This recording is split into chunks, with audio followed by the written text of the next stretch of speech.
In the 15th century, there was a treasure known as the Golden Buddha.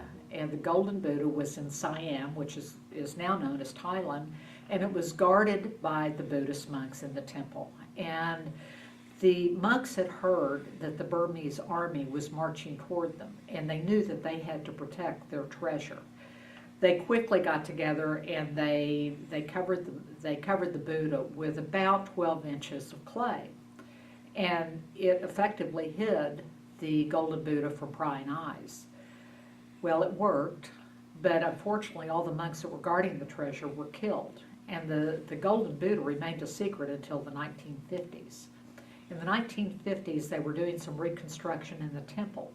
And they brought a crane in to move the Buddha, and it was a little bit heavier than they thought. It was not clay, it was really gold. And the crane broke. So when the crane broke, the Buddha dropped, and there was a huge crack that appeared.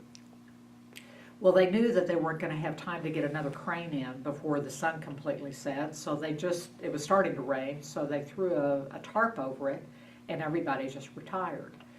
One of the monks started fretting later that night about what was happening with the Buddha, and he went outside and started inspecting the Buddha. He lifted the tarp and used his flashlight, was inspecting it, and something glimmered, and it shouldn't be glimmering. So he pulled the tarp off and he started digging, and finally he started chiseling, and a huge chunk of the clay fell off the Buddha.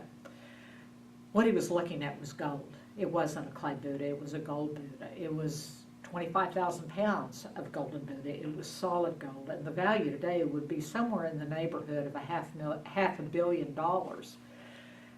You know, we're like that golden Buddha. The Buddha was always the Buddha. The golden Buddha was always the golden Buddha, even when it was covered by clay. And we are a child of God all the time, whether we look like one or not. You know, we have a tendency to collect stuff that hides the true you, the true me, the true us. And it's the cares of the world, it's wrong beliefs, it's our past performance, our abominable behavior that we know that we have done. And it covers up who we really are.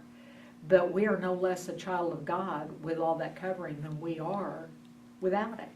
So we at Scope Ministries get to help reveal to you who you are, the true you, just like the Golden Buddha was always the Golden Buddha.